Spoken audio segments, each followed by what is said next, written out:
ಇಲ್ಲಿವರೆಗೆ ಮಂಜುನಾಥ್ ಸರ್ ಅವರು 1 ಗಂಟೆ 20 ನಿಮಿಷ ನಿಮ್ಮನ್ನು ಉದ್ದೇಶಿಸಿ ಭಾಷಣ ಮಾಡಿದ್ದಾರೆ. ಮತ್ತು ನಾ ಕಂಟಿನ್ಯೂ ಮಾಡಿದ್ರೆ ನಿಮಗೆ ಬೋರ್ ಆಗಬಾರ್ದು, ನಡಬರ್ಕೊಂದು ಹಾಡ ಹಾಡ್ತೀರಿ ಅನ್ನತ್ತು ಸರ್ಗೆ ಪಾಟೀಲ್ ಸರ್ಗೆ ಕೇಳಿದೆವು. ಇಲ್ಲ ಸರ್, ನಮ್ಮ ಹುಡುಗರೇನು ಅದೇನು ಅಗತ್ಯ ಇಲ್ಲ, ಅವರು ಕುಳಿತ್ಕೊಂಡು ಕೇಳ್ತಾರೆ, ಇನ್ನೂ 2 ತಾಸು ಮಾತಾಡಿದ್ರು, ಭಾಳ ಒಳ್ಳೆಯ ಹುಡುಗರು ಅದಾರ ಅಂತ ಹೇಳಿದ್ರು.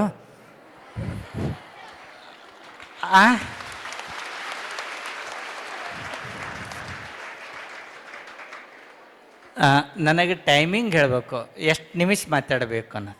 ನೀವು ಆ ಟೈಮಿಗೆ ನಾನು ಸೆಟ್ ಆಗ್ತೀನಿ. 30 ನಿಮಿಷ 30 ನಿಮಿಷ ಸರಿ, ಓಕೆ. ಆಮೇಲೆ ನಿಮ್ಮ ಏನಾರ ಪ್ರಶ್ನೆಗಳಿದ್ದರೆ ಸರು ನಾವು ಉತ್ತರ ಕೊಡ್ತೀವಿ. ಪ್ರಥಮದಲ್ಲಿ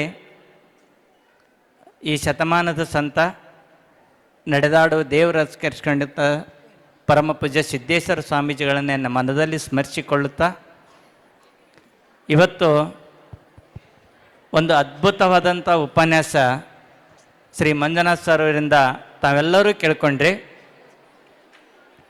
ನಾನು ಬೆಳಗ್ಗೆ 2 ಗಂಟೆಗೆ ಬಂದಾಗ ಪೂಜ್ಯರು ವೇದಿಕೆ ಮೇಲಿದ್ದರು, ತಾವೆಲ್ಲರೂ ಕಾರ್ಯಕ್ರಮ ಕೇಳ್ತಾ ಇದ್ರಿ.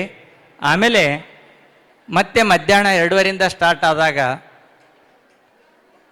ನಾನು 360 ಡಿಗ್ರಿ ಕಣ್ಣಾಡಿಸ್ತಾ ಇದ್ದೆ. ಹುಡುಗರು ಯಾವ ರೀತಿ ಮಾತು ಕೇಳುತ್ತಾರ ಅನ್ನುವಂಥದ್ದು. ನಿಜವಾಗಿ ಹೇಳಿ, ನನ್ನ ಇಲ್ಲಿವರೆಗೆ ಸಾವಿರಾರು ಕಾರ್ಯಕ್ರಮದಲ್ಲಿ ಪಾಲ್ಗೊಂಡೇನೆ. ಅತ್ಯಂತ ಶಿಸ್ತಿನಿಂದ ಕೇಳಿದಂಥ ಪ್ರಥಮ ಕಾರ್ಯಕ್ರಮ ಇದಾಗಿದೆ.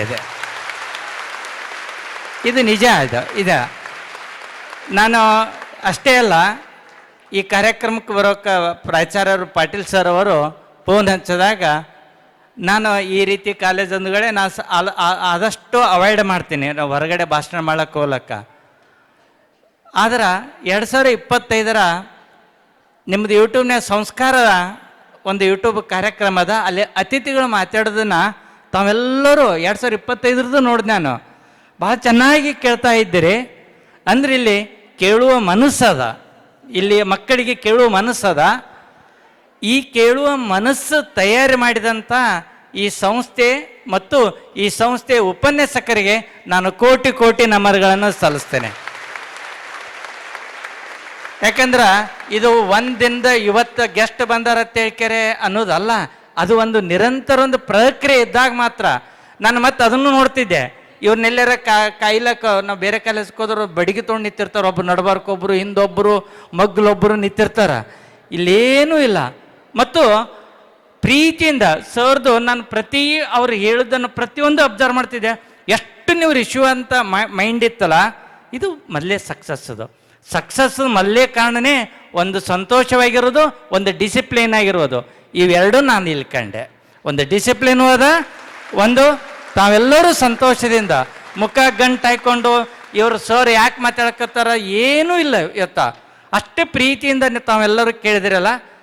ನಾನು ಈ 30 ನಿಮಿಷದಲ್ಲಿ ಬಹುಶಃ ನೀವು 1ನೇ ತರಗತಿಯಿಂದ ಇಲ್ಲಿವರೆಗೆ ಕೇಳದೇ ಇರುವಂಥ ಒಂದು ವಿಷಯ ನಿಮಗೆ ಹೇಳಿ ಹೋಗ್ಬೇಕಂತ ನನ್ನ ಆಸೆ ಇದೆ.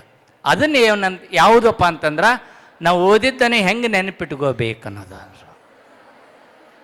ಇವತ್ತಿನ ದೊಡ್ಡ ಸಮಸ್ಯೆ ಇರೋದೇ ಅದೇನೆ, ಮೆಮ್ರಿ ಸಂಪಟ್ಟದ್ದು ಇದನ್ನದ.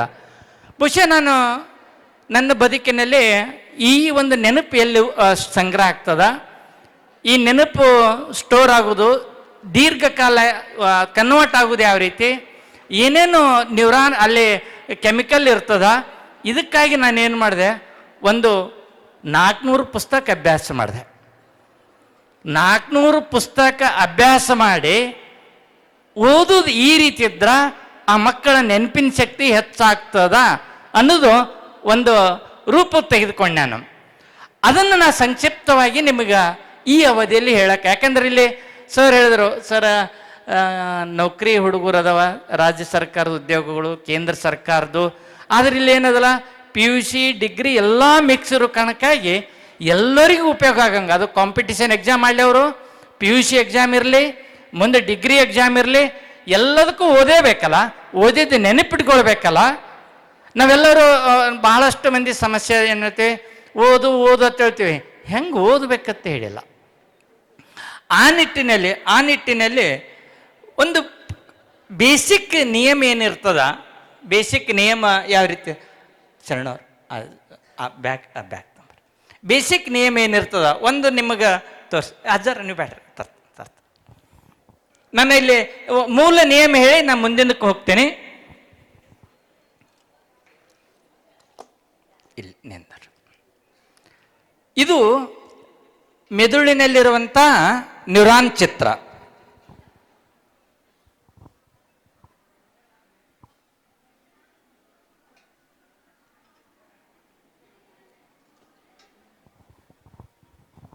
ನೀವು ಸೈನ್ಸ್ ಅವ್ರಿಗೆ ಗೊತ್ತದ ನ್ಯೂರಾನ್ ಹೆಂಗಿರ್ತದ ಅನ್ನೋದು. ಇದನ್ನು ಯಾಕೆ ನಾನು ಹೇಳ್ತೀನಿ, ಇದು ನಿಮ್ಮ ನೆನಪಿನಲ್ಲಿ ಎಲ್ಲ ಓದಿದ್ದೇನಿರ್ತದಲ್ಲ ಅದನ್ನು ಸ್ಟೋರ್ ಮಾಡಿದ್ದು ಇದ್ರ ಪಾತ್ರನೇ ಮುಖ್ಯ ಅದಿಲ್ಲಿ.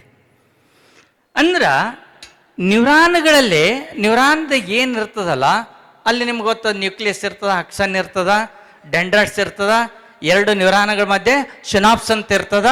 ಇದು ನಿಮಗೆಲ್ಲರಿಗೂ ಗೊತ್ತಿರ್ತದೆ ಸಹಜವಾಗಿ. ಹಾಗಾದ್ರೆ ಇದ್ರ ಪಾತ್ರ ಏನು ನಮ್ಮ ಓದುವಾಗ? ಇದು ಏನು ನಾವು ಯಾಕೆ ಓದುವಾಗ ನಮ್ಮ ನಿರಾಸೆ ಆಗ್ತದ? ಕೆಲವರು ಓದಿದ್ದು ಹೆಚ್ಚು ನೆನ್ಪಿಟ್ಕೋತಾರ, ಕೆಲವ್ರು ಕಡಿಮೆ ನೆನ್ಪಿಟ್ಕೋತಾರ, ಕೆಲವ್ರು ಜಾಣರಾಗ್ತಾರ, ಕೆಲವ್ರು ದಡ್ಡರಾಗ್ತಾರ. ಹೀಗೆ ಬೇರೆ ಬೇರೆ ಕಾರಣಗಳದಲ್ಲ, ಅದಕ್ಕೆಲ್ಲ ಕಾರಣ ಇದೆ. ಇದನ್ನು ನಾವು ಬೇಸಿಕ್ಕಾಗಿ ತಿಳ್ಕೊಂಡಾಗ ಸಾಮಾನ್ಯವಾಗಿ ನಮ್ಮಲ್ಲಿ ಮೆದುಳಿನಲ್ಲಿ 86 ಬಿಲಿಯನ್ ನ್ಯೂರಾನ್ಗಳದಾವೆ.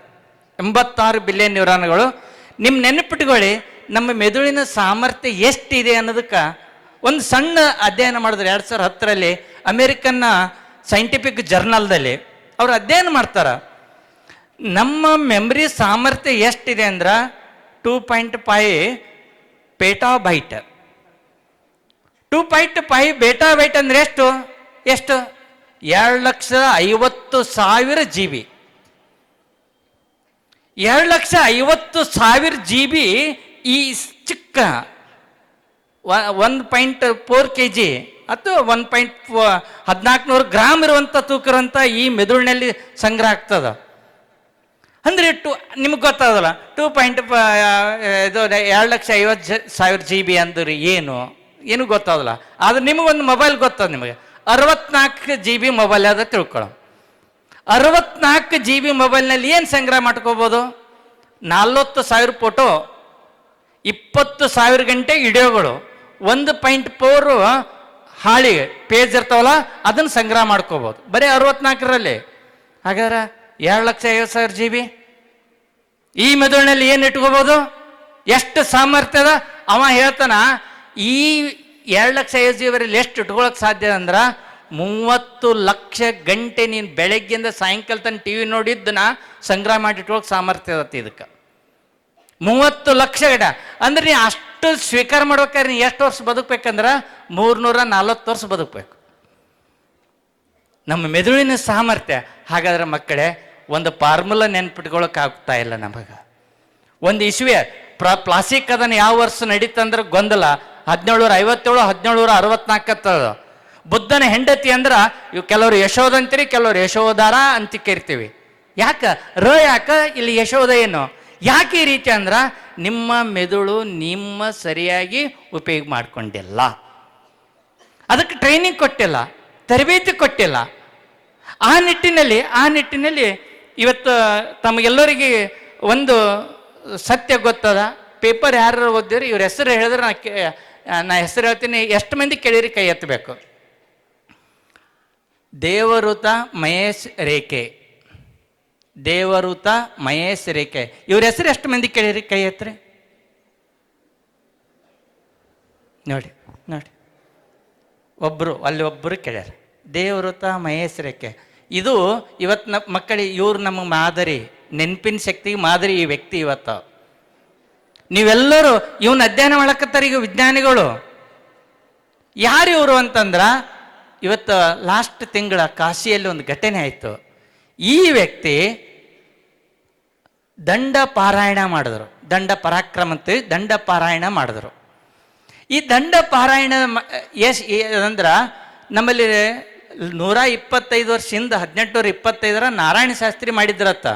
ಅವ್ರ ನಂತರ ಇವ್ರು ಮಾಡಿದ್ರು. ಹಾಗಾದ್ರೆ ಏನಿದು ದಂಡ ಪಾರಾಯಣ ಅಂದ್ರೆ ಯಜುರ್ವೇದ ಅಂತ ಅದ. ನಿಮ್ಮ ಋಗ್ವೇದ, ಸಾಮವೇದ, ಋಗ್ವೇದ 4 ವೇದಗಳಲ್ಲ, ಅದರ ಯಜುರ್ವೇದ ಅದ. ಯಜುರ್ವೇದದಲ್ಲ 2000 ಶ್ಲೋಕಗಳದಾವ. ನೆನಪಿಟ್ಕೊಳ್ಳಿ ಮಕ್ಕಳೇ, 2000 ಶ್ಲೋಕಗಳನ್ನು ಆ ವ್ಯಕ್ತಿ ನೋಡದೆ, ಪುಸ್ತಕ ನೋಡದೆ 2000 ಶ್ಲೋಕಗಳನ್ನ 50 ದಿನದಾಗ ಪಠಣೆ ಮಾಡ್ದ. ದಂಡ ಪಾರಾಯಣ ಆಯ್ತು. ಹಾಗಾದ್ರೆ ಹೆಂಗಿದು ಮಜಾ ಅದ. ನೀನು 2000 ಶ್ಲೋಕ ನೀನು ಪಠಣ ಮಾಡ್ಬೋದು. ಆದ್ರೆ ಇಲ್ಲಿ ಹೆಂಗದಂತಂದ್ರ ಮೊದಲು ಆ ಲೈನ್ ಓದ್ತಿಯಲ್ಲ, ಓದಿದ್ದನ್ನು ರಿವರ್ಸ್ ಹೇಳಬೇಕು. ಸ್ವರ ಬಿಡಂಗಿಲ್ಲ, ಅದ್ರ ಉಚ್ಚಾರಣೆ ತಪ್ಪಂಗಿಲ್ಲ, ಒಂದು ಅಕ್ಷರ ರಿಪೇರ್ ಮಾಡಂಗಿಲ್ಲ. ಈಗ ಉದಾಹರಣೆಗೆ ಹೆಂಗಿರ್ತದ ಅದು ದಂಡ ಪಾರಾಯಣ? ರಾಮ ಕಾಡಿಗೆ ಹೋದನು, ಇದು ಒಂದು ಲೈನ ಮುಗೀತು. ರಾಮ ಕಾಡಿಗೆ ಹೋದನು. ಈಗ ಹೋದನು ಕಾಡಿಗೆ, ರಾಮ ಇಲ್ಲ, ಹೋದನು ಕಾಡಿಗೆ 1 2 2 3 ಮತ್ತ ಕಾಡಿಗೆ ಹೋದ ರಾಮ, ಹೋದನು ಕಾಡಿಗೆ ರಾಮ. ಹೀಗೆ ಅದನ್ನು ಅಷ್ಟು 3 ರೀತಿಯೊಳಗೆ ರಿವರ್ಸ್ ಹೇಳಬೇಕಲ್ಲ, ಆ ವ್ಯಕ್ತಿ ಹೇಳ್ದ. ಅವನ ಮೇಲೆ ಸಾಮರ್ಥ್ಯ ಅದ. ಹಾಗಾದ್ರೆ ನಿಮ್ಮದು ಅಷ್ಟೇ ಅದ. ಅದ್ರ ಬೇಸಿಕ್ ಏನು ತಿಳ್ಕೊಳ್ಬೇಕು ನೀವು? ನಿಮ್ಮ ಬೇಸಿಕ್ ತಿಳ್ಕೊಬೇಕಾದ್ರೆ ಈ ಒಂದು ಕಾಂಪಿಟಿಷನ್, ಇದು ಎಕ್ಸಾಮ್ ತಯಾರಾಗಬೇಕಾದ್ರೆ 4 ಹಂತದ ನೀವು ತಿಳ್ಕೊಬೇಕಿಲ್ಲಿ. ನಿಮ್ಮ ಸಾಮರ್ಥ್ಯ ಅದ. 1, ಮೆದುಳಿನಲ್ಲಿ ಓದಿದ ವಿಷಯ ಉಳಿಬೇಕಾದ್ರೆ ಅದು ರಿಜಿಸ್ಟ್ರೇಷನ್ ಆಗಬೇಕು. 1ನೇ ಹಂತ ಏನಾಗಬೇಕು? ರಿಜಿಸ್ಟ್ರೇಷನ್, ನೋಂದಣಿ ಆಗಬೇಕು. 2ನೇದು ರಿಟೆನ್ಷನ್, ಧಾರಣ ಅಂತ ಕರಿತೀವಿ, ಅದು ಓದಿದ್ದು ನೆನಪಿನಾಗ ಉಳಿಬೇಕು. 3ನೇದು ಕನ್ಸಲ್ಟೇಷನ್, ಸಂಯೋಜನೆ ಆಗಬೇಕು. 4ನೇದು ರೀಕಾಲ, ನಿನ್ನ ಎಕ್ಸಾಮ್ದಾಗ ಪಟ ಪಟ ಪಟದ ನೆನಪಿ ಬರಬೇಕು. 4 ಸ್ಟೇಜ್. 1ನೇದು ಯಾವುದು? ರಿಟೆನ್ಷನ್. ಇದು 1ನೇದು ರಿಜಿಸ್ಟ್ರೇಷನ್, 2ನೇದು ರಿಟೆನ್ಷನ್, 3ನೇದು ಕನ್ಸಲ್ಟೇಷನ್, 4ನೇದು ರೀಕಾಲ್. Okay okay. ರಿಜಿಸ್ಟ್ರೇಷನ್ ಆಗಬೇಕಾದ್ರೆ ನನಗೊಂದು ಕುರ್ಚಿ ಕೊಡ್ರಲ್ಲಿ.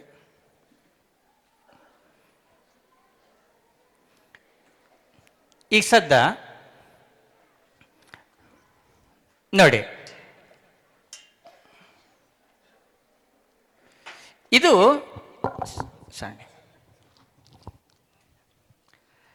ನೋಡಿ, ಇಲ್ಲಿ ರಿಜಿಸ್ಟ್ರೇಷನ್ಕ ಮೂಲತೆ ಹೇಳ್ನಲ್ಲ, ನ್ಯೂರಾನ್ ಅಂತ ಹೇಳ್ನಲ್ಲ, ಇಲ್ಲಿ ಇನ್ಫಾರ್ಮೇಶನ್ ಬರ್ತದ. ಪಂಚೇಂದ್ರ, ಕಣ್ಣು, ಕಿವಿ, ಚರ್ಮ, ನಮ್ಮ ಏನು ಬಾಯಿ, ಮೂಗದಲ್ಲ, ಇದರಿಂದ ಇನ್ಫಾರ್ಮೇಶನ್ ಬರ್ತದ. ಆ ಇನ್ಫಾರ್ಮೇಶನ್ ಒಂದು ಹಂತ ಹಂತವಾಗಿ ಇದರಲ್ಲಿ ಫಾರ್ಮೇಷನ್ ಆಗ್ತದ. ಗಮನ ಕೊಟ್ಟು ನೋಡಿ ಕೇಳಿ. ಈ ಒಂದು 2 ನ್ಯೂರಾನ್ಗಳ ಮಧ್ಯದಲ್ಲಿ ಏನಿರ್ತದಲ್ಲ, ಇಲ್ಲಿ ಇವೆರಡರ ಮಧ್ಯದಲ್ಲಿ ಡೆಂಡ್ರೈಟ್ಸ್ ಇರ್ತದ. ಡೆಂಡ್ರೈಟ್ಸ್ ಇರ್ತದ, ಅವೆರಡರ ಮಧ್ಯೆ ಗ್ಯಾಪ್ ಇರ್ತದೆ, ಶಿನಾಪ್ಸ್ ಅಂತ ಕರಿತೀವಿ. ನೋಡಿ ಇಲ್ಲ, ನೀನು ಗಮನ ಎಷ್ಟು ಕೊಟ್ಟು ಓದ್ತಿಯಲ್ಲ, ಮುಂದಿನ ನ್ಯೂರಾನ್ಗೆ ಅದು ವರ್ಗಾಯಿಸ್ತದ. ನೀವು ವರ್ಗಾಯಿಸ್ಲಿಲ್ಲ ಅಂದ್ರೆ ಇದು ನ್ಯೂರಾನ್ ಇದು ಸಿಂಗಲ್ ಆಗಿ ಉಳಿತದ, ನೆನಪಿನಾಗ ಉಳಿಯೋದಿಲ್ಲ. ಇಲ್ಲಿ ನೀನು ಗಮನ ಕೊಟ್ಟು ಇಂಪಾರ್ಟೆಂಟ್ ಇತ್ತಂದ್ರೆ ಅದು ವರ್ಗಾವಣೆ ಆಗ್ತದ. ವರ್ಗಾವಣೆ ಆಗುವಾಗ ಆಕ್ಷನ್ದಲ್ಲಿ ಏನಾಗ್ತದ, ಎಲೆಕ್ಟ್ರಲ್ ಸಿಗ್ನಲ್ಗಳು ಉತ್ಪತ್ತಿ ಆಗ್ತವೆ. ಎಲೆಕ್ಟ್ರಿಕಲ್ ಸಿಗ್ನಲ್ಗಳು ಕೆಮಿಕಲ್ ಮೆಸೇಜ್ ಆಗಿ ಇನ್ನೊಂದು ನ್ಯೂರಾನ್ಗೆ ವರ್ಗಾವಣೆ ಆಗ್ತದ. ನೆನಪಿಟ್ಕೊಳ್ಳಿ, ಕೆಮಿಕಲ್ ಆಗಿ ಮುಂದೆ ನಾನು ಅದ್ರ ಏನಂದ ಮುಂದಿನಕ್ಕೆ ವರ್ಗಾವಣೆ ಆಗ್ತದ. ಇವೆರಡರ ವರ್ಗಾವಣೆ ಆಗ್ಬೇಕಾದ್ರೆ ಕೆಮಿಕಲ್ ಬರೋಕ ನ್ಯೂರೋ ಟ್ರಾನ್ಸ್ಮಿಟರ್ ಬೇಕಾಗ್ತದ. ಅದು ಗ್ಲೂಟಮೇಟ್ ಇರ್ಬೋದು, ಗಾಮಾ ಇರ್ಬೋದು, ಅಸಟೈಲ್ ಕೋಲಿನ್ ಇರ್ಬೋದು, ಸೆರೋಟಿನಿನ್ ಆಗಿರ್ಬೋದು, ಡೋಪಮೋನ್ ಆಗಿರ್ಬೋದು. ಇವು ನ್ಯೂರೋ ಟ್ರಾನ್ಸ್ಮಿಟರ್ ಆಗಿ ಕೆಲಸ ಮಾಡ್ತಾವ. ಈಗ ಸದ್ದ ನಾನು ಅಭ್ಯಾಸ ಮಾಡ್ಲಿಕ್ಕೆ ಕುಳಿತೀನಿ. ಇಲ್ಲಿ ನನಗೆ ಓದ್ಲಿಕ್ಕೆ ಇಂಟ್ರೆಸ್ಟ್ ಇಲ್ಲ, ನನಗೆ ಓದಬೇಕಂತ ಆಸೆ ಇಲ್ಲ. ನನ್ನ ನ್ಯೂರಾನ್ ಆ್ಯಕ್ಟಿವ್ ಆಗೋದಿಲ್ಲ. ಡೆಂಡ್ರೈಟ್ಸ್ ಉತ್ಪತ್ತಿ ಆಗ್ಬೇಕಲ್ಲ, ಆಗೋದಿಲ್ಲ. ಅವಾಗ ನಾನು ಅದನ್ನ ನೆನಪಿನಾಗ ಹುಡ್ಕೋ ಆಗೋದಿಲ್ಲ. ಈಗ ಒಂದು ಸಣ್ಣ ಎಕ್ಸಾಂಪಲ್ ಹೇಳ್ತೀನಿ. ಯಾರಾದರೂ ಒಂದು ಹುಡುಗರು ಎದ್ನಿಂದ್ರಪ್ಪ, ಒಬ್ಬರು ಎದ್ನಿಂದ್ರೆ ಹೇಳಿ, ಒಬ್ಬರು ಎದ್ನಿಂದ್ರಿ ಹುಡುಗರು. ಹೇಳ, ಏನು ಕೇಳಲ್ಲ. ಏನು ಹೆಸರು? ಪ್ರೀತಮ. ಈ ಪ್ರೀತಮ ಶರ್ಟ್ ಯಾರ್ದದು? ನಿಂದೆ. ಎಷ್ಟದ ಬಟನ್ ಅದಕ್ಕೆ? ಎಷ್ಟದವ ನೋಡಿ. ನಾನು ಶರ್ಟ್ ಹಾಕೊಂಡಿರ್ತೀನಿ, ಎಷ್ಟು ಬಟನ್ ಅನ್ನೋದು ಗೊತ್ತಿಲ್ಲ. ಯಾಕ? ಅವ ದಡ್ಡ ಅಲ್ಲ, ಕುಡಪಿ ದಡ್ಡ ಅಲ್ಲ, ಗಮನ ಕೊಟ್ಟು ನೋಡಿಲ್ಲ ಅದನ್ನ. ಮಕ್ಕಳೇ, ಕ್ಲಾಸ್ ಹೇಳಾಗ ಟೀಚರ್ ಹೇಳಾಗ ನೀವು ಗಮನ ಕೊಡಲಿಲ್ಲ ಅಂತ ತಲೆಗೆ ಹೋಗೋದಿಲ್ಲ, ನ್ಯೂರಾನ್ ಸ್ವೀಕಾರ ಮಾಡೋದಿಲ್ಲ. ಓದಕ್ಕೆ ಕೂತಾಗ ನನಗೆ ಓದೋದು ಬ್ಯಾಸ್ರ ಯಾಕಂತ ನೀ ತಗೋ ರಿಜಿಸ್ಟ್ರೇಷನ್ ಆಗೋದಿಲ್ಲ, ನೆನಪಿನಾಗ ಬರೋದಿಲ್ಲ. ಯಾವ ಕಾರಣಕ್ಕೂ ಫಸ್ಟ್ ನಿಯಮನೇ ಏಕಾಗ್ರತೆಯಿಂದ ಅಭ್ಯಾಸ ಮಾಡೋದು. ಕಾನ್ಸಂಟ್ರೇಷನ್ ಬರ್ಬೇಕು. ಕರೆಕ್ಟ್ ಸರ್, ಕಾನ್ಸಂಟ್ರೇಷನ್ ಬರ್ಬೇಕಾದ್ರೆ ಏನಿರಬೇಕು? ಇಂಟ್ರೆಸ್ಟ್ ಇರಬೇಕು, ಆಸಕ್ತಿ ಇರಬೇಕು. ಆಸಕ್ತಿ ಮೂಡ್ಬೇಕಾದ್ರೆ ಯಾಕಂದ್ರೆ ಓದು ಲಾಂಗ್ ಟರ್ಮ್ ಖುಷಿ ಕೊಡ್ತದ, ರೀಲ್ಸ ಶಾರ್ಟ್ ಟರ್ಮ್ ಖುಷಿ ಕೊಡ್ತದ. ಅದಕ್ಕೆ ನಮ್ಮ ಮಕ್ಕಳು ಹೆಚ್ಚೆಚ್ಚು ಅದರಾಗ ತೊಡಗಿಸ್ಕೊಂಡಾರ. ನೀನು ಅದೇ ನೋಡಿ, ಪುಸ್ತಕ ಹೋದಾಗ ಭಾಳ, ಆಮೇಲೆ ರೀಲ್ಸ್ ನೋಡೋಕೆ ಟೈಮ್ ಹೋಗಿದ್ದು ಗೊತ್ತಾಗೋದಿಲ್ಲ, ಅಕ್ಕಪಕ್ಕದವರಿದ್ದರೂ ಗೊತ್ತಾಗೋದಿಲ್ಲ. ಕಾರಣ ಈ ರೀತಿ ಇದ್ದಾಗ ನೀನು ಜಾಸ್ತಿ ರೀಲ್ಸ್ ನೋಡ್ದಂಗೆ, ಮೊಬೈಲ್ ನೋಡ್ದಂಗೆ ನಿನ್ನ ಪ್ಯಾಟರ್ನ್ ಏನಾಗ್ತದ ಅದಕ್ಕೆ ಹೋಗಿಕೊಂಡು ಬಿಡ್ತದ. ಪುಸ್ತಕ ಅಕ್ಷರ ತಲೆಗೆ ಹೋಗೋದಿಲ್ಲ. ಎಲ್ಲರೂ ಹೇಳೋದು ಯಾಕೆ? ಮೊಬೈಲ್ ಬೇಡ, ಮೊಬೈಲ್ ಕಡಿಮೆ ನೋಡ್ರಿ, ನಿಮ್ಮ ಓದಿಗೆ ಅಡ್ಡಿ ಆಗ್ತದನಕ ಇದು ಕಾರಣ. ಮುಂದೆ ಏನಾಗ್ತದ ಅದು? ಅದರಿಂದ ಏನಾಗ್ತದ? ಡೋಪಮೈನ್ ಹೆಚ್ಚು ರಿಲೀಸ್ ಆಯ್ತಂದ್ರ ಓದಿಗೆ ಬೇಕಾದ ಸೆರೋಟಿನ್ ಕಡಿಮೆ ರಿಲೀಸ್ ಬರ್ತದೆ ಮೆದುಳಿನಾಗ. ಯಾವಾಗ ಡೋಪಮೈನ್ ಹೆಚ್ಚಾಯ್ತಲೋ ಸೆರೋಟಿನ್ ಕಡಿಮೆ ಆಗ್ತದ, ನೀನು ಓದು ಮೂಡೇ ಬರೋದಿಲ್ಲ, ಅವಾಗ ಮತ್ತೆ ನೀನು ಹಿಂದುಳಿತೇನೆ. ಈ ಹಿನ್ನೆಲೆಯಲ್ಲಿ ನಿಮ್ಮ ಓದುವಾಗ ಏಕಾಗ್ರತೆ ಹೆಚ್ಚಿರಬೇಕು, ಆಸಕ್ತಿ ಇರಬೇಕು. ಎರಡನೇದು ಅಲ್ಲಿ ಮುಖ್ಯವಾಗಿ ಇಂಟ್ರೆಸ್ಟ್ ಇರ್ಬೇಕಾದ್ರೆ ಶಿಕ್ಷಕರು ಕೂಡ ಮಕ್ಕಳಲ್ಲಿ ಇಂಟ್ರೆಸ್ಟ್ ಬರೋಂಗೆ ಪಾಠ ಮಾಡಬೇಕು. ನೀವು ಎಷ್ಟು ಶಿಕ್ಷಕರು ಈಗ ನೋಡಿ, ನಾನೊಂದು ಮಾತು ಕೇಳ್ತೀನಿ. ಈಗ SSLC ಒಳಗೆ ನಿಮ್ಗೆ ಯಾವ ಸಬ್ಜೆಕ್ಟ್ ಸರಳಾಗಿತ್ತು ಹೇಳೇ ನಿಮಗೆ? ನೀವು ಯಾವ ಸರನ್ನು ಇಷ್ಟಪಡ್ತಿದ್ರಿ ಆ ಸಬ್ಜೆಕ್ಟ್ ಸರಳಾಗಿತ್ತು ನೋಡಿ. ಆ ಸಬ್ಜೆಕ್ಟ್ ಅಂದ್ರೆ ನೀವು ಯಾವ ಇಷ್ಟಪಡೋದಿಲ್ಲ ಆ ಸಬ್ಜೆಕ್ಟ್ ನಿಮ್ಮ ತಲೆಗೆ ಹೋಗಿಲ್ಲ, ಮೆದುಳಿನ ನಿಯಮ ಇದನ್ನ ಹೇಳ್ತೀನಿ. ಒಂದನೇದು ರಿಜಿಸ್ಟ್ರೇಷನ್. ಎರಡನೇದ್ದು ಏನದಲ್ಲ ಅತ್ಯಂತ ಮುಖ್ಯವಾದದ್ದು ನಿಮ್ಮ ಇದರಲ್ಲಿ ರಿಟೆನ್ಷನ್. ಓದಿದ್ದು ತಲೆಯೊಳಗೆ ಉಳಿಬೇಕದು. ಉಳಿಬೇಕಾದ್ರೆ ಏನು ಮಾಡಬೇಕು? ಅದು ತಲೆಯೊಳಗೆ ಲಾಂಗ್ ಟರ್ಮ್ದಾಗ ಉಳಿಬೇಕಾಯ್ತಂದ್ರ ನೀ ಏನು ಫಸ್ಟಿಗೆ ಕೂತು ಓದ್ತಿಯಲ್ಲ, ನೆನ್ಪಿಟ್ಕೊಳ್ಳಿ, ರಿಜಿಸ್ಟ್ರೇಷನ್ ಆಯಿತು. ಆದ್ರೆ ಇದ್ರ ನಿಯಮ 24 ತಾಸಿನಾಗ ಮರೀತದ. ಇದನ್ನ ಅಧ್ಯಯನ ಮಾಡ್ದಪ್ಪ, ಅವನ ಹೆಸರು ಜರ್ಮನಿಯ ವಿದ್ವಾಂಸ ಮನೋವಿಜ್ಞಾನಿ ಹೆಬ್ಬಿಂಗ್ ಹೌಸ್ ಅಂತ ಹೇಳ್ತಾರೆ. ಯಾಕದು ನಾನು ನೆನಪಿನಾಗ ಉಳಿದಿಲ್ಲ ಓದಿದ್ದು? ಅವ ಅದಕ್ಕಾಗಿ ಒಂದು ರೇಖೆ ಕಂಡಿಡ್ದ, ಪಾರ್ಗಟನ್ ಕರ್ವ್ ಅಂತೇಳಿ, ಮರೆಯುವ ರೇಖೆ ಕಂಡಿಡ್ದ.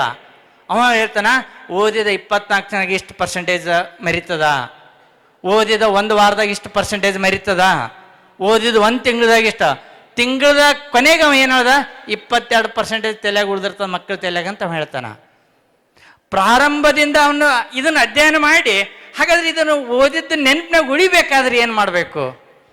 ಆ ಸೂತ್ರನೇ ರಿಟೆನ್ಷನ್ ಅಂತ ಕರಿತೀವಿ. ತಲೆಗೆ ಉಳಿಬೇಕಾದ್ರ ಆ ನಿಯಮ ಏನಪ್ಪ ಅಂದ್ರ, ನೋಡಿಲೆ ನೀವು ಓದಿದ್ದು ನೆನಪಿನಾಗ ಉಳಿಬೇಕು ಅಂತಿತ್ತಂದ್ರ SQR3 ಮೆಥಡ್ ಅನುಸರಿಸಬೇಕು. SQR3 ಏನು? SQ ಸಮೀಕ್ಷೆ ಮಾಡಿ. ಏನು ಸಮೀಕ್ಷೆ? ಓದ್ಲಕ್ಕೆ ಕೂತಾಗ ಪುಸ್ತಕ ಕಡೆ ಕಣ್ಣು ಹಾಕ್ರಿ. ಯಾವ ಚಾಪ್ಟರ್ ಓದ್ತಿರಲ್ಲ ಅದ್ರ ಹೆಡ್ಲೈನ್ ನೋಡ್ರಿ, ಅದ್ರಾಗಿರೋ ಮುಖ್ಯ ಪಾಯಿಂಟ್ಸ್ ನೋಡಿ. ಇದು ಸಮೀಕ್ಷೆ. ಎರಡನೇದು ಕ್ವಶನ್. ಈ ಚಾಪ್ಟರ್ ಮೇಲೆ ಹೆಂಗೆ ಕ್ವಶನ್ ಬರ್ತಾವ ನಿಮ್ಗೆ ಗೊತ್ತಿರಬೇಕು. ನಿಮಗೆ ಈ ಚಾಪ್ಟರ್ ಮೇಲೆ ಹೆಂಗೆ ಕ್ವಶನ್ ಬರ್ತಾವನು ಗೊತ್ತಿತ್ತಂದ್ರ ನಿಮ್ಮ ಫೋಕಸ್ ಜಾಸ್ತಿ ಆಗ್ತದೆ. ಕ್ವಶನ್. ಮೂರನೇದು ರೀಡ್, ರೀಕಾಲ್, ರಿವ್ಯೂ. ಮನಸ್ಸು ಕೊಟ್ಟು ಹೋದ್ರಿ. ರೀಡ್ R1 ಮನಸ್ಸು ಕೊಟ್ಟು ಹೋದ್ರಿ. ಓದಿದ್ದನ್ನ ನೀವು ಇಲ್ಲಿಗೆ ಸ್ಟಾಪ್ ಮಾಡ್ತೀರಿ, ಓದ್ತೀರಿ, ರೀಕಾಲ್ ಮಾಡ್ಕೊಳ್ಳೋದಲ್ಲ. ನೀವು ಇಲ್ಲಿದ್ದವರು ಯಾರ್ಯಾರು ಇದಿರಲ್ಲ, ಇಲ್ಲೆಲ್ಲರೂ ಓದಿರಿ, ರೀಕಾಲ್ ಮಾಡ್ಕೊಳ್ಳೋದಕ್ಕೆ ಅದು ನೆನಪಿನಾಗ ಉಳಿತಾ ಇಲ್ಲ. ಅಂದ್ರೆ ನಮ್ಮ ವಿಜ್ಞಾನಿಗಳನ್ನ ಏನು ಹೇಳ್ದಂದ್ರೆ ಅವ ಪರ್ಗಟ್ಟಂದ ನೀವು ಓದಿದ ನೋಡಿ, ಅವ ಹೇಳ್ತಾನ ಓದಿದ ತಕ್ಷಣ ಅದು ಕಣ್ಣು ಮುಚ್ಚಿ ನೆನ್ಪು ಮಾಡ್ಕೊ. ಏನು ಓದಿ? ನೀವೇನು ಮಾಡ್ತೀರಿ? ಮೊಬೈಲ್ ಬಿಟ್ಕೇರಿ ಟಿ ವಿ ನೋಡ್ಕೊತ ಹೋಗ್ತೀರಿ, ಟಿವಿಗೆ ಅಥವಾ ಮೊಬೈಲಾಗ ಹೋಗ್ತೀರಿ, ನಿಮ್ಮ ಎಲ್ಲ ವಾಶೌಟ್ ಆಗಿಬಿಡ್ತದ. ನಮ್ಮ ಸೈಕಾಲಜಿ ಏನು ಹೇಳ್ತದಂದ್ರೆ ಓದಿದ 10 ನಿಮಿಷ ಬಿಟ್ಟು ನಂತರ ನೀವು ಮೊಬೈಲ ಟಿ ವಿ ನೋಡಬೇಕು. ಇಲ್ಲಂದ್ರೆ ಏನಾಗ್ತದ, ಆ 2 ತಾಸು ಓದಿದ್ದೆಲ್ಲ ನಿಮ್ಮ ನೆನಪಿನಾಗ ವಾಶೌಟ್ ಮಾಡಿಬಿಡ್ತದ. ಅದು ಕಾರಣ ಏನು? ಕಾರಣ ಅಂದ್ರೆ ಈಗ ಸಿಮೆಂಟ್ ಮೇಲೆ ನಿಮ್ಮ ಹೆಸರು ಬರ್ದರಾಗ ಆಗಿಂದಾಗೆ ಹಸಿದಿರ್ತದ, ಅದನ್ನು ಅಳಗಿಸ್ಬೋದು. ಅದು ಒಣದಾಗಿಂದ ಅಳಗಿಸ್ಲಕ್ಕಾಗೋದಿಲ್ಲ. ಓದಿದ್ದು ನಿಮ್ಮ ಮೆದುಳಿನಾಗ ಇನ್ನೂ ಪೂರ್ಣ ಪ್ರಮಾಣ ಸ್ಟ್ರಕ್ಚರ್ ಆಗಿಲ್ಲ. ನೀವು ತಕ್ಷಣ ಮೊಬೈಲ್ ಅಥವಾ ಮನೋರಂಜನೆ ಕೂತ್ರಿ ಅಂತ ತಿಳ್ಕೊ, ನೆನಪಿನಾಗ ಬರೋದಿಲ್ಲ. ಆ ಕಾರಣಕ್ಕಾಗಿ ನೀವು ಇನ್ನು ಏನು ಓದ್ತಿರಲ್ಲ, ಈಗ ಉದಾಹರಣೆಗೆ 20 ನಿಮಿಷ ಓದ್ತೀರಿ, 30 ನಿಮಿಷ ಓದ್ದಿರಿ ತಿಳ್ಕೊರಿ. 30 ನಿಮಿಷ ಓದ್ದ ಕಣ್ಣು ಮುಚ್ಚ್ರಿ, 5 ನಿಮಿಷ ರಿಕಾಲ್ ಮಾಡ್ಕೊಳ್ಳಿ. ಮತ್ತೆ 30 ನಿಮಿಷ ಹೋದ್ರಿ, ಮತ್ತೆ 5 ನಿಮಿಷ ರಿಕಾಲ್ ಮಾಡ್ಕೊಳ್ಳಿ. ಎಷ್ಟು ರಿಕಾಲ್ ಮಾಡ್ಕೊತೀರಲ್ಲ ಅಷ್ಟು ನೆನಪಿನಾಗ ಜಾಸ್ತಿ ಉಳಿತದ. ಒಂದು ಆಗಿಂದಾಗೆ. ಆಮೇಲೆ 24 ತಾಸಿಗೊಮ್ಮೆ ರಿಕಾಲ್ ಮಾಡ್ಕೊಳ್ಳಿ. ಆಮೇಲೆ 3 ದಿನಕ್ಕೊಮ್ಮೆ ರಿಕಾಲ್ ಮಾಡ್ಕೊಳ್ಳಿ. ವಾರ ಆಗಿಂದ ಆಮೇಲೆ ತಿಂಗಳಕ ನಿನ್ನ ಪಾರ್ಗಟ್ಟಿನ ಏನದಲ್ಲ ಮರೆಯುವ ಶಕ್ತಿ ಕಡಿಮೆ ಆಗ್ತದ ಅಂತೇಳಿ ನಾನು ಹೇಳ್ತಾ ಇಲ್ಲ, ವಿಜ್ಞಾನಿ ಇದನ್ನು ಪ್ರೂವ್ ಮಾಡ್ಯಾರ. ಹೆಬ್ಬಿಂಗ್ ಔಷಧಕ್ಕೆ ಇದನ್ನ ಆಗಿದ್ದು. ಹಾಗಾದ್ರೆ ಇನ್ನೂ ಮುಂದುವರೆದ ಹೇಳ್ತಾನ, ನಿಮಗೆ ಹೆಚ್ಚು ನೆನಪುಳಿಬೇಕು, ನೀನು ಓದಿದ್ದನ್ನ ನಿನ್ನ ಫ್ರೆಂಡಿಗೆ ಹೇಳು.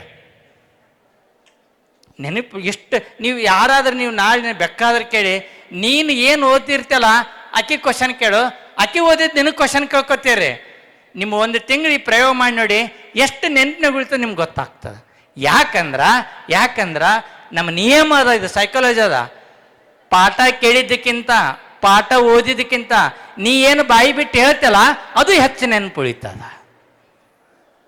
ಹಾಗಾದ್ರೆ ಸರ್ ನನಗೆ ಯಾರೂ ಫ್ರೆಂಡ್ ಇಲ್ಲ, ಪೆನ್ನ ನಿನ್ನ ಪೆನ್ ತೆಗೆದುಕೋ.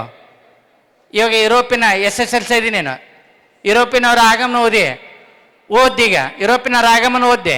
ಈ ಪೆನ್ನಿಗೆ ಹೇಳು ಪೆನ್ನ. ಭಾರತಕ್ಕೆ ಬಂದ ಪ್ರಥಮ ಯುರೋಪಿನರು ಯಾರು? ಪೋರ್ಚುಗೀಸರು. ಭಾರತಕ್ಕೆ ಜಲಮಾರ್ಗ ಕಂಡುಹಿಡಿದವರು ಯಾರು? ವಾಸ್ಕೋಡಿಗಾಮ.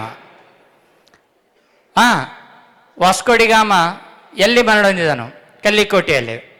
ಹೀಗೆ ನೀವು ಓದಿದ್ದನ್ನ ಒಂದು ಪೆನ್ನಿಗನ್ನೇ ಗೆಳೆ ಮಾಡ್ಕೊಂಡು ಹೇಳ್ಕೋತ ಹೋಗು, ಎಷ್ಟು ನೆನಪಿನಾಗುತ್ತದ. ಇದನ್ನೊಬ್ಬ ನೊಬೆಲ್ ಪಾರಿತೋಷಿಕ ಪಡೆದ ನಿನ್ಗೆ ಹೇಳಿ ಹಿಂಗ ತೊಳ್ಕೊಕ, ಅವನ ಹೆಸರೇ ಪೈನ್ಮ್ಯಾನ್ ಅನ್ನುವಂಥ ವ್ಯಕ್ತಿ ನೊಬೆಲ್ ಪಾರಿತೋಷಿಕ ಪಡೆದ. ಮಕ್ಕಳಿಗೆ ನೀ ಓದಿದ್ದನ್ನ ಎಷ್ಟು ಸರಳವಾಗಿ ಮಾಡಿ ಹೇಳ್ತಲ್ಲ ನಿನ್ನ ನೆನಪಿನಾಗ ಜಾಸ್ತಿ ಉಳಿತದ. ಇದನ್ನ ಆಧಾರ ಮೇಲೆ ನಮ್ಮ ದೆಹಲಿಯಲ್ಲಿ ಒಂದು ಸ್ಕೂಲ್ ಪ್ರಾರಂಭ ಆಗ್ಯದ. ಈಗ ಪೈನ್ಮೆನ್ ತಂತ್ರ ಮೇಲೆ ಅಶೋಕ್ ಟಂಕ್ಸ್ಯಾಲ್ ಅಂತ ಹೇಳ್ತಾರೆ. ಆ ಸ್ಕೂಲ್ನಾಗ ಯಾರೂ ಟೀಚರ್ ಇಲ್ಲ, ಆ ಇಡೀ ಸ್ಕೂಲ್ನಾಗ ಟೀಚರ್ ಇಲ್ಲ, ಮಕ್ಕಳೇ ಟೀಚರ್. ಮಕ್ಕಳು ಹೋಗ್ಕೊಂಡು ಪಾಠ ಮಾಡ್ಬೇಕು. ಪೈನ್ಮೆನ್ ತಂತ್ರದ ಮೂಲಕ ಅದು ಪ್ರಾರಂಭ ಆಗ್ಯದ. ಹಂಗ ನೀ ಎಷ್ಟು ಓದಿದ್ದನ್ನ ನೀ ಹೇಳ್ಕೊತ ಹೋಗು, ಇನ್ನೊಬ್ರಿಗೆ ಹೇಳು, ನೆನಪಿನಾಗ ಉಳಿತದ. ಒಂದು ರೀಕಾಲ್ ಮಾಡ್ಕೊಳ್ಳೋದ್ರ ಮೂಲಕ, ಒಂದು ಹೇಳುವುದ್ರ ಮೂಲಕ. ಮೂರನೇದ್ದು ಎಲ್ಲವನ್ನ ದೀರ್ಘಕಾಲ ನೆನ್ಪಿಟ್ಕೊಳಕ್ಕಾಗೋದಿಲ್ಲ. ಅದನ್ನ ಶಾರ್ಟ್ಗೆ ಕೀ ವರ್ಡ್ಸ್ ಮಾಡ್ಕೊಳ್ಳಿ, ಟಿಪ್ಪಣಿ ಮಾಡ್ಕೊಳ್ಳಿ. ಈ ಟಿಪ್ಪಣಿ ಮಾಡ್ಕೊಳ್ಳುವಾಗ ಕಲರ್ ಪಾಯಿಂಟ್ಸ್ ಮಾಡಿರ್ತೀರಿ, ಅದ್ರ ಜೊತೆಗೆ ಏನು ಮಕ್ಕಳೇ ನೀವು ಮೈಂಡ್ ಮ್ಯಾಪ್ ಮಾಡ್ಕೊಳ್ಳಿ, ಮೈಂಡ್ ಟ್ರೀ ಮೆಥಡ್ ಮಾಡ್ಕೊಳ್ಳಿ. ಆಮೇಲೆ ನಾವು ಅಕ್ರೋನಮಸ್ ಅಂತೀವಿ, ಕೋಡಿಂಗ್ ಅಂತ ಕರಿತೀವಿ, ಆ ಕೋಡಿಂಗ್ ಮಾಡ್ಕೊಳ್ಳಿ. ಈಗ ಉದಾಹರಣೆಗೆ ಒಂದು ಪ್ರಶ್ನೆ ಕೇಳ್ತೀನಿ, ಸೂರ್ಯನಿಗೆ ಸಮೀಪವಾಗಿರುವ ಗ್ರಹ ಯಾವುದು? ಬುಧ. ಎರಡನೇದು ಯಾವುದು? ಮೂರನೇದು ಭೂಮಿ. ನೋಡಿ, ಫಸ್ಟ್ ಬುಧ, ಎರಡನೇದು ಶುಕ್ರ, ಮೂರನೇದು ಭೂಮಿ. ನಾನೇನು ಮಾಡಿದೆ, ಇದನ್ನೊಂದು ಒಂದು ಕೋಡಿಂಗ್ ಮಾಡ್ಕೊಂಡೆ. ಬುಧವಾರ ಶುಕ್ರಾಚಾರ್ಯ ಭೂಮಿ ಮಂದಿಯನ್ನು ಗುದ್ದಿ ಶನಿವಾರ ಯುದ್ಧ ನಡೆಸಿದ. ಬುಧವಾರ ಶುಕ್ರಾಚಾರ್ಯ, ಶುಕ್ರ ಭೂಮಿ ಮಂದಿ, ಭೂಮಿ ಮಂಗಳ, ಭೂಮಿ ಮಂದಿಯನ್ನು ಗುದ್ದಿ ಗುರುವಾರ, ಶನಿವಾರ ಯುದ್ಧ ನಡೆಸಿದ. ಶನಿವಾರ ಯುರೇನಸ್ ನೆಪ್ಚ್ಯೂನ್. 11 2 ಸಲ ಇದು ರಿಪೀಟ್ ಮಾಡಿಬಿಟ್ರೆ ನಿಮ್ಮ ನೆನಪಿನ ಜಾಸ್ತಿ ಉಳಿತದೆ. ಈಗ ನಾವು ಇನ್ನೊಂದು ಪ್ರಶ್ನೆ ಕೇಳ್ತೀನಿ. ರಾಜಾರಾಮ್ ಮೋಹನ್ ರಾಯರು ಸ್ಥಾಪನೆ ಮಾಡಿದಂಥ ಸಂಸ್ಥೆ ಯಾವುದು? ಎಲ್ಲರೂ ಹೇಳ್ತಾರೆ ಬ್ರಹ್ಮ ಸಮಾಜ ಅಂತ ಹೇಳ್ತೀವಿ. ನೋಡಿ, ನಾನು ಹೇಳೋದು ಭ್ರಮರ, ಬ್ರಹ್ಮ ಸಮಾಜ, ರಾಜಾರಾಮ, ರಾ ಇದು ಕೀವರ್ಡ್ಸ್. ಭ್ರಮರ. ನೋಡಿ, ಆತ್ಮರಾವ ಪಾಂಡುರಂಗ, ಆತ್ಮರಾವ್ ಪಾಂಡುರಂಗ, ಪ್ರಾರ್ಥನಾ ಸಮಾಜ.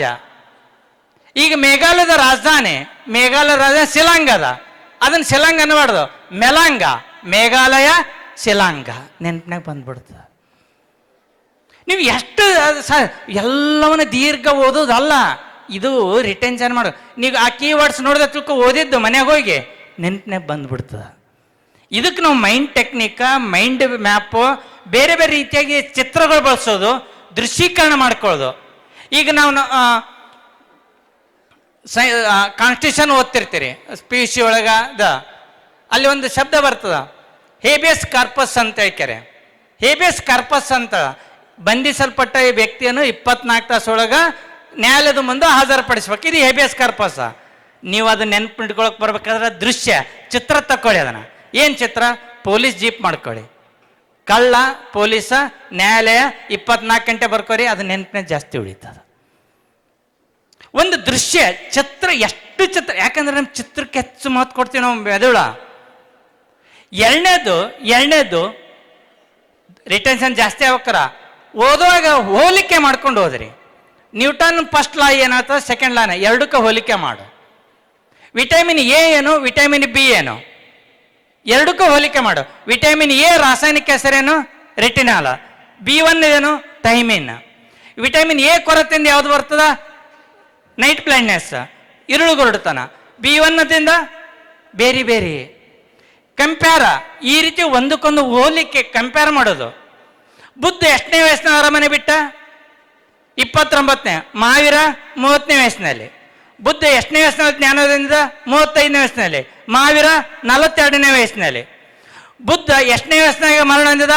80ನೇ ವಯಸ್ಸಿನಾಗ. ಮಹಾವೀರ ಎಷ್ಟನೇ ವಯಸ್ಸಿನಾಗ? 72ನೇ ವಯಸ್ಸು. ಬುದ್ಧ ಯಾವ ಕ್ಷತ್ರಿಯ ಪಂಗಡಕ್ಕೆ ಸೇರಿದವ? ಶಾಕ್ಯ ಕ್ಷತ್ರಿಯ ಪಂಗಡಕ್ಕೆ ಸೇರಿದವ. ಮಹಾವೀರ ಜ್ಞಾತ್ರಿಕ ಕ್ಷತ್ರಿಯ ಪಂಗಡಕ್ಕೆ ಸೇರಿದವ. ಹಿಂಗೆ ಹೋಲಿಕೆ ಮಾಡಿ ನೆನಪಿನಾಗ ಜಾಸ್ತಿ ಉಳಿತದ. ನಾವು ಇದು ಒಂದೇಳೆ, ನೀವೆಲ್ಲರೂ ಓದೋದು ನಿಷ್ಕ್ರಿಯ ಓದು, ಸಕ್ರಿಯ ಓದು ಅಲ್ಲದು. ಕ್ವಶನ್ ಹಾಕ್ರಿ ಯಾಕೆ. ಈಗ ನಾನು ಈಗ ಸದ್ಯ ಹೇಳಿದೆ, ನಾವು ಓದ್ತಿರ್ತೀನಿ. 1453ರಲ್ಲಿ ಕಾನ್ಸ್ಟಂಟಿನೋಪಲ್ ಪತನ ಆದ ನಂತರ ಯುರೋಪಿನಲ್ಲಿ ಭಾರತ ವಸ್ತುಗಳ ಕೊರತೆ ಉಂಟಾಗಿ ಯುರೋಪಿನವರು ಭಾರತಕ್ಕೆ ಜಲಮಾರ್ಗ ಕಂಡುಹಿಡಿಯೋ ಪ್ರಯತ್ನ ಮಾಡಿದರು. ಅದರಲ್ಲಿ ವಾಸ್ಕೋಡಿಗಾಮ್ ಯಶಸ್ವಿಯಾದ. ನಿಲ್ಲಲ್ಲಿ, ಅಲ್ಲಿ ನಿಲ್ಲು, ಮುಂದೆ ಹೋಗ್ಲಕ್ಕೋಬೇಡ. ವಾಸ್ಕೋಡಿಗಾಮ್ ಭಾರತಕ್ಕೆ ಜಲಮಾರ್ಗ ಕಂಡುಹಿಡಿಯದಿದ್ದರೆ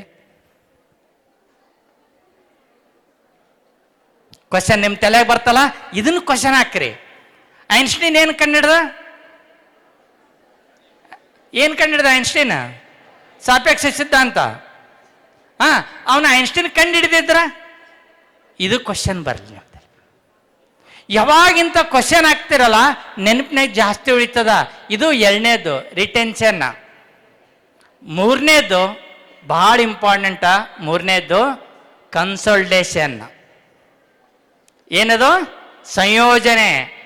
ಸಂಯೋಜನೆ ಯಾವಾಗ ಆಗ್ತದೆ? ಇದು ನೀನು ಬೆಳಿಗ್ಗೆ ಒಂದು ಚಾಪ್ಟರ್ ಓದಿರ್ತಿ, ಮಧ್ಯಾಹ್ನ ಕ್ಲಾಸ್ ಕೇಳಿರ್ತಿ. ನೆನಪಿಟ್ಕೊಳ್ಳಿ ಮಕ್ಕಳೇ, ಸಂಯೋಜನೆ ಆಗೋದು ರಾತ್ರಿ ಮಲ್ಕೊಂಡಾಗ, ನಿದ್ದೆಗಣ್ಣಾಗ. ರಾತ್ರಿ ನಿದ್ದೆ ಮಾಡಾಗ ನಿನ್ನ ಔಟ್ಸೈಡ್ ಫೋರ್ಸ್ ಇಲ್ಲದೆ ಇದು ಇಂಪಾರ್ಟೆಂಟ.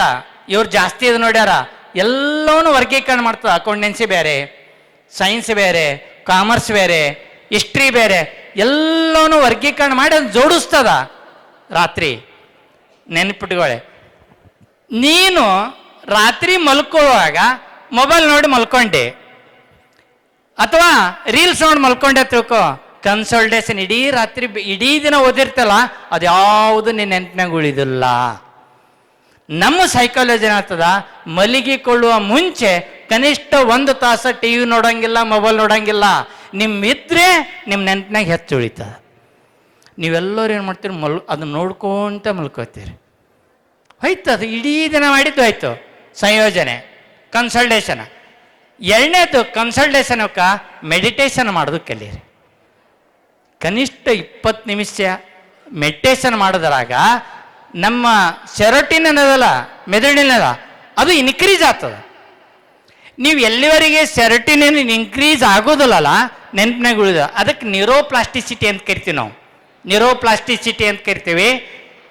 ಮೆಡಿಟೇಷನ್ ಸರ್ ಹೇಳಿದ್ರೆ ಎಕ್ಸಸೈಸ್ ಮಾಡಿರಿ ಅಂತೇಳಿ 20 ನಿಮಿಷ ಎಕ್ಸಸೈಸ್ ಮಾಡೋದ್ರಿಂದ ನೀವು ಖುಷಿ ಹೆಚ್ಚಾಗ್ತದ, ಸೆರೋಟಿನ್ ಹೆಚ್ಚು ರಿಲೀಸ್ ಆಗ್ತದ, ಸಂತೋಷ ಹೆಚ್ಚಾಗ್ತದ, ನಿಮ್ಗೆ ಓದ್ಲಕ್ಕೆ ಶಕ್ತಿ ಬರ್ತದ. ಮೆಡಿಟೇಷನ್ ಎಕ್ಸಸೈಸ್ ಮಾಡೋದ್ರಿಂದ ಮೆದುಳಿನಲ್ಲಿ ತುಕ್ಕು ಹಿಡ್ದಿರ್ತದ, ನ್ಯೂರಾನ್ಕ ಅಡ್ಡಿ ಮಾಡ್ತದ. ಅದಕ್ಕೇನಂತೀವಿ ನಾವು ಸೈಂಟಿಫಿಕ್ ಆಗಿ ಪ್ರೀ ರ್ಯಾಡಿಕಲ್ ಅಂತ ಕರಿತೀವಿ. ಆ ಪ್ರೀ ರ್ಯಾಡಿಕಲ್ ಸ್ವಚ್ಛ ಆಗ್ತದ. ಮೆಡಿಟೇಷನ್ ಭಾಳ ಉಪಯೋಗ ಅಂತದ. ಇದಕ್ಕೂ ಕನ್ಸಲ್ಟೇಷನ್. ನಾಲ್ಕನೇದು ಯಾವುದು? ರೀಕಾಲ. ಓದಿದ್ದು ನೀವು ನೆನಪಿಗೆ ಬರಬೇಕು. ನೋಡಿ, ನೆನಪಿನಾಗ ಇಟ್ಕೊಳ್ಳಿ. ಓದಿದ್ದು ನೆನಪಿನಾಗ ಬರಬೇಕು, ಓದುವಾಗ ಅದು ನೆನಪಿನಾಗ ಹೋಗ್ಬೇಕಾಗಿತ್ತಂದ್ರೆ ಭಾಳ ಮುಖ್ಯವಾದದ್ದು ನೀವು ಯಾವುದೇ ಟೆನ್ಷನ್ಕ್ಕೆ ಆಗಬಾರ್ದು. ನೀವು ಒತ್ತಡಕ್ಕೆ ಒಳಗಾಯ್ತಂದ್ರ ಅಲ್ಲಿ ಅಮಿಗಡಲ್ ಅಂತ ಒಂದು ಮೆದುಳಿನಾಗ ಒಂದು ಭಾಗ ಇರ್ತದ, ಅದು ನಿನ್ನ ಓದಿದ್ದನ್ನೆಲ್ಲವನ್ನು ಮುಚ್ಚಿ ಬಿಡ್ತದ, ಹೊರಗೆ ಬರ್ಲಕ್ಕೆ ಅವಕಾಶನೂ ಕೊಡೋದಿಲ್ಲ. ಒಮ್ಮೆ ಏನಾಗಿರ್ತದ, ಎಕ್ಸಾಮ್ ಟೈಮ್ದಾಗ ನೆನಪು ಬರೋದಿಲ್ಲ. ಚಹಾ ಕುಡ್ಕೋತ ಮನ್ಯಾಗ ಕೂತಿರ್ತೀವಿ, ಹೋಟೆಲ್ದಾಗ ನೆನಪು ಬಂದ್ಬಿಡ್ತದ. ಯಾಕಲ್ಲಿ ನೆನಪು ಬರಲಿಲ್ಲ? ಒತ್ತಡದಾಗ ಅದು ಕ್ಲೋಸ್ ಆಗ್ತದ, ನೆನಪು ಬರೋದಿಲ್ಲ. ನೀವು ಎಷ್ಟು ಪ್ರಿಯ ಇರ್ತೀರಿ, ಎಷ್ಟು ಚೆನ್ನಾಗಿ ನಿದ್ದೆ ಮಾಡ್ತೀರಲ್ಲ, ಎಷ್ಟು ಸಂತೋಷ ಆಗಿರ್ತಲ್ಲ, ನೆನಪಿನಾಗ ಜಾಸ್ತಿ ಉಳಿತು. ಇನ್ನು ಕೆಲವರಿಗೆ ಟೆನ್ಷನ್ ಅದಕ್ಕಾಗಿರ್ತದ, ಒತ್ತಡ ಬಡತನ ಕಣಕ್ಕಾಗಿ. ಕೆಲವರಿಗೆ ಕೀಳರಿಮೆ ಇರ್ತದ. ನಾನು ಕಪ್ಪಗಿದ್ದೀನಿ, ನನ್ನ ಮಂಡು ಮೂಗದ, ನನ್ನ ಗೆಳತಿ ಕೂದಲು ರೇಷ್ಮೆ ಹಿಂಗದ, ನಂದು ಮೆಂತೆ ಪಲ್ಯ ಸೂಡಾಗ್ಯದ. ದಯವಿಟ್ಟು ಹೇಳ್ತೀನಿ ಮಕ್ಕಳೇ, ಭಗವಂತ ಏನು ಕೊಟ್ಟಾರಲ್ಲ ಅದು ಶ್ರೇಷ್ಠವಾದದ್ದು. ಇನ್ನೊಬ್ಬರ ಜೊತೆ ಕಂಪೇರ್ ಮಾಡಬೇಡಿ. ನಾನು ಆ ಹುಡುಗಿ ಬಂದು ವಿಶ್ ಮಾಡಿದಾಗ ಎಷ್ಟು ಸಂತೋಷ ಪಟ್ಟು, ಆಕಿನಲ್ಲಿರೋ ಆತ್ಮವಿಶ್ವಾಸ ನೋಡಿ. ನಾ ಹಿಂಗದಿಂತಕ್ಕೆ ಕೊರಗಿಲ್ಲ ಆಕಿಗೆ. ಯಾವಾಗ ಇಂಥ ಇರ್ತದೆ, ಅದು ಬಿಟ್ಟು ಇನ್ನೊಬ್ರು ನೋಡ್ಕೋತ ಅಳ್ತಿರ್ತೀವಿ, ಆಕೆ ಕೆಂಪುದಳು, ನಾ ಕರ್ರಗದಿನೆಲ್ಲ ಏನದು. ಇನ್ನು ಕೆಲವು ಹುಡುಗಿಯರಿಗೆ ನಮ್ಮ ಹೆಣ್ಣುಮೀರಿ ವೀರೇಂದ್ರ ಅಂತ, ಹೆಣ್ಣೆ ನೀನೆಷ್ಟು ಒಳ್ಳೆಯವಳಂತ ಒಂದು ಕೃತಿ ಬರೀತಾನ. ಇನ್ನು ಕೆಲವು ಹುಡುಗಿಯರಿಗೆ ನನಗೆ ಯಾರೂ ಹುಡುಗರು ಲೈನೇ ಹೊಡಿದಿಲ್ಲ ಅಂತ ಚಿಂತಿರ್ತದತ್ತ. ದಯವಿಟ್ಟು ಇಂದಿನೇನು ಅಲ್ಲ, ಭಗವಂತ ನಿನ್ನ ತಲೆಯೊಳಗ ಶಕ್ತಿ ಕೊಟ್ಟನ. ಕಣ್ಣಾಗ, ಮೂಗಿನ್ಯಾಗ, ಮುಖದಾಗಿಲ್ಲ, ಎಲ್ಲದ ಬ್ರೈನ್ಯಾಗ ಅದ. ಇದನ್ನು ಮಾಡ್ಕೊಳ್ಳೋದು ಆ ನಿಟ್ಟಿನಲ್ಲಿ ಒಂದು ಮನಸ್ಸು ಕೊಟ್ಟು ಓದೋದು ಕಲೀರಿ. ಓದಿದ್ದನ್ನ ರೀಕಾಲ್ ಮಾಡ್ಕೊಳ್ಳಿ, ಇನ್ನೊಬ್ಬರಿಗೆ ಹೇಳೋದು ಮಾಡಿ, ಚೆನ್ನಾಗಿ ನಿದ್ದೆ, ಮೆಡಿಟೇಷನ ಮತ್ತು ಯಾವುದೇ ರೀತಿ ಒತ್ತಡ ಬೇಡ. ನಿಮ್ಮ ಎಷ್ಟು ಖುಷಿಯಾಗಿರ್ತೀರಲ್ಲ ಅಷ್ಟು ನೆನಪಿನ ಶಕ್ತಿ ಹೆಚ್ಚಾಗ್ತದ. ಕೊನೆಗೆ ಒಂದು ಮಾತು ಹೇಳ್ಕರೆ ನನ್ನ ಮಾತು ಮುಗಿಸ್ತೀನಿ. 30 ನಿಮಿಷ ಸರ್ ನಮ್ಗೆ ಟೈಮ್ ಕೊಟ್ಟಿದ್ರು.